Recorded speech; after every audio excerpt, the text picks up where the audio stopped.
अलीनगर विधानसभा में एनडीए कार्यकर्ता सम्मेलन था और भारतीय जनता पार्टी के पूर्वी जो जिला अध्यक्ष है विनय कुमार पासवान जी ने, उन्होंने अपने मनमर्जी के तरह मंच को संचालन करना शुरू किया और जनता दल यूनाइटेड के वरिष्ठ पदाधिकारी और जिला अध्यक्ष के साथ घोर जुल्म कर रहे थे, धक्का मुक्की दे रहे थे।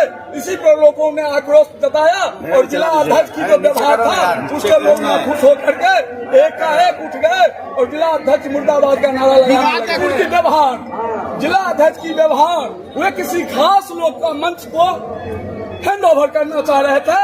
वो लोगों को एनडीए कार्यकर्ता को पसंद नहीं आया, इसलिए उनका विरोध किया।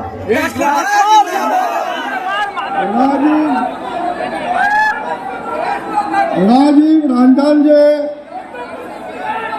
राजकुमार जी,